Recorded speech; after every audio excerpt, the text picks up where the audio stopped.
महाराष्ट्र लोकसेवा आयोगाकडून आताची आलेली सर्वात मोठी गुड न्यूज आहे मित्रांनो तुमच्यासाठी. 16 जुलै 2026 शुद्धीपत्रक महाराष्ट्र गट क सेवा संयुक्त पूर्व परीक्षा 2026. 25 जून 2026 रोजी जाहिरात प्रसिद्ध करण्यात आली होती आणि ही परीक्षा ऑनलाईन पद्धतीने संगणक प्रणालीवर आधारित CBT द्वारे घेण्यात येणार होती. परंतु उमेदवाराकडून होत असलेली मागणी व प्राप्त निवेदने विचारात घेता ही परीक्षा ऑफलाईन पद्धतीने OMR शीट आधारित घेण्यात येणार आहे.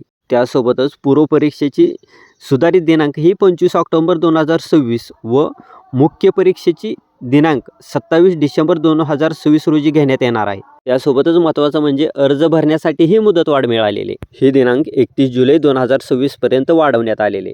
त्यासोबतच तुम्हाला परीक्षा केंद्र निवडण्याचा चान्सही भेटणार आहे. ही परीक्षा एकूण 37 जिल्हा केंद्रावरती घेण्यात येणार आहे. जे उमेदवार नव्याने अर्ज सादर करणार आहेत त्यांच्यासाठी जिल्हा केंद्राची निवड करणे आवश्यक आहे आणि ज्यांनी एक्झामसाठी जिल्हा केंद्र निवड केलेले नाही त्यांच्यासाठी 19 जुलै ते 31 जुलैपर्यंत मुदत देण्यात आलेली. अशाच एक्झामच्या नवीन अपडेट्ससाठी चॅनलला फॉलो करा, लाईक आणि शेअर करा मित्रांनो.